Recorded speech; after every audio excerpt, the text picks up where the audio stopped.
The wonderful thing about the horror genre is that it is always in season. Almost every month the industry is churning out new and oftentimes disappointing horrors. However, saying that, the 2010s was one of the greatest decades for the genre, with a few hidden gems getting lost amongst the rubble. So today on Top 5 Scary Videos, I'm going to be counting down our list of the top 5 scary forgotten horror movies from the 2010s Part 2. Before we begin though, be sure to stick around until the end of the video where I'll be responding to some of your comments.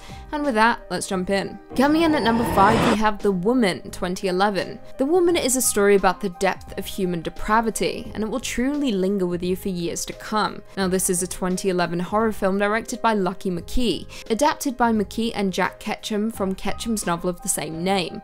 It is also a sequel to the 2009 film Offspring. The plot concerns a lawyer who puts his family in jeopardy when he captures the last member of a violent clan and tries to forcibly tame her. The woman's presence unleashes the barbariousness in the family, and her capabilities pale in comparison to the horrors of the lawyer and his son. The heinous acts ultimately lead to a massacre of the final act, with some moments that will leave you groaning in disgust and feeling physically sick. However, saying that, the movie is a clever inversion of the genre tropes, with the movie wearing its gender politics proudly. Critical reception for The Woman has been hugely positive, with it currently holding a rating of 71% on Rotten Tomatoes, with the general consensus reading strange, audacious, and aggressive. The Woman is an uneven horror flick that games viewers with a wildly bloody finale. Coming in at number 4, Tigers Are Not Afraid. Now, this film was hyped a lot, but I can safely assure you that the hype is warranted.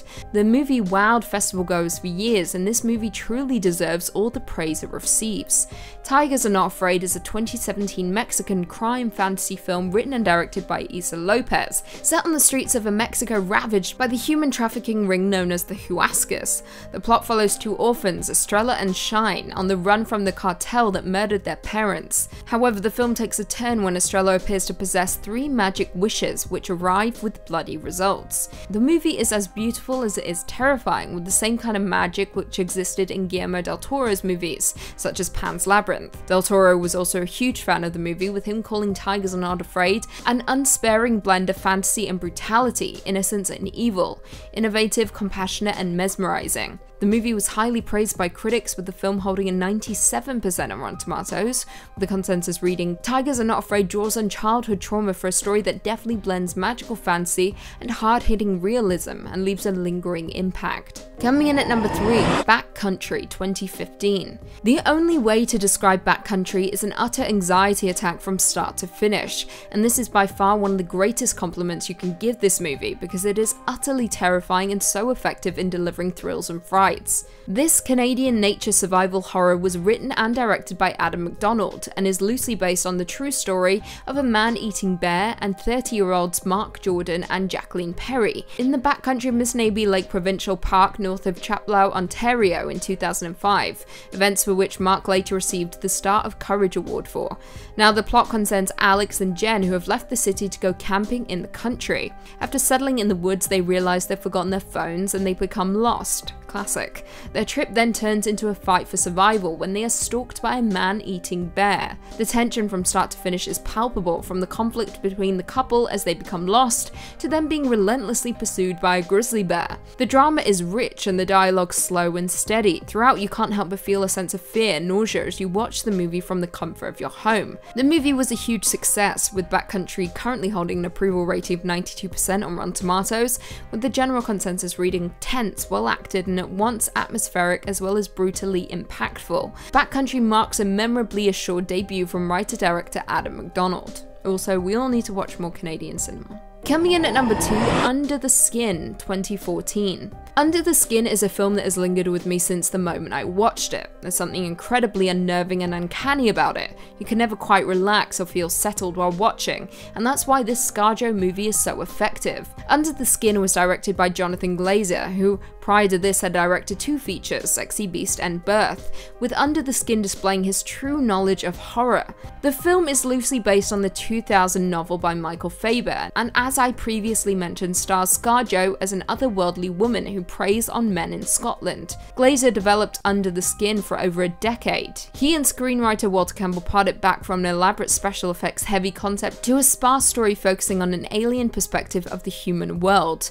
Now, a fun fact for you movie buffs out there, most characters were played by non-actors, and many scenes were filmed with hidden cameras, including the scenes where Scarlett Johansson lures men into her van. If you know, you know. Throughout this movie, ScarJo meets and seduces men for reasons unknown, before taking them back to a black room where they are forced to wade into a pool of liquid, seemingly oil, which ultimately sucks them down, leaving behind floating sacks of skin. The movie essentially uses sci-fi to tell a horror story about gender dynamics, and as I said before, viewing Under the Skin is a peculiar experience, with myself in particular feeling an uncomfortable sense of existential dread and horror throughout the duration of the movie. It's oblique, repetitive, and slow. It's bleak in ways that I can't explain: the acting, the lack of colour grade, the dreary Scottish weather. Every single aspect of it is intentional and effective, and once viewed you can't seem to shake it off. And finally, coming in at number 1, we have the Transfiguration 2017. It is incredibly difficult to make a quality vampire movie, especially one that is not cheesy. Twilight. However, there has been a few hidden gems in the horror genre, from movies such as Let the Right One In, to The Lost Boys, to 30 Days of Night, and now, The Transfiguration. The Transfiguration is a 2017 horror drama written and directed by Michael O'Shea, and follows troubled teen Milo, who hides behind his fascination with vampire lore. When he meets the equally alienated Sophie, the two form a bond that begins to challenge Milo's dark obsession, blurring his fantasy into reality. As they become better friends, Sophie quickly learns that Milo truly believes he is a vampire. The film is refreshing in its choice of protagonist, as well as its use of vampirisms as a coping mechanism for rejection and isolation. The film was a hit among critics and horror lovers alike, with The Transfiguration holding an approval rating of 85%, with the consensus reading. The Transfiguration tells a quieter, more deliberately paced tale than the genre fans might expect, but for those with the patience to let it sink in, it offers its own rewards, and I couldn't agree more. It is definitely worth your time. Well, there we have it. Do you guys agree with our list? Were there any forgotten horror movies that we missed? Leave us all your thoughts and feelings in the comments down below, and perhaps we can do a part 3. Before I go though, I just want to respond to a few comments from one of our last videos, top 5 scariest hospitals from around the world. Threnody of the Red Queen said, "It may be the dumb white person in me, but I kind of want to go exploring these hospitals." Yes, it may in fact be the dumb white person in you. But respect, I would explore these hospitals as well. Matt Babcock said, "The Ridges Asylum in Athens, Ohio is famous for being very haunted. It's the birthplace of the lobotomy, has a field of unmarked graves, and has a history of occult rituals. Worth checking out. Well, when I can leave isolation, I'll book a plane ticket. Meet you there." Andy Sixstalker Dark Angel said, "I want to go all the way up to the bell tower. I want to explore every room of every hospital in this list." Okay, calm down, Andy. You're scaring us. Russ Lant said, "Wishing to see you as a person again, Lucy. Your smiling visage rivals the rainbow behind it. I love your videos." Well, shucks, thank you. My face will return one day, when you least expect it. Kit said, "I haven't watched top 5 in a while because I was waiting for more videos to binge watch. I missed your videos so much, I'm glad I'm watching again." Well, you're very welcome. And plus, we put out 2 videos every day. Plenty to binge watch. And on that note, if you haven't already, be sure to give this video a big thumbs up, subscribe, and turn on notifications so you never miss another scary vid. And until next time, see you later.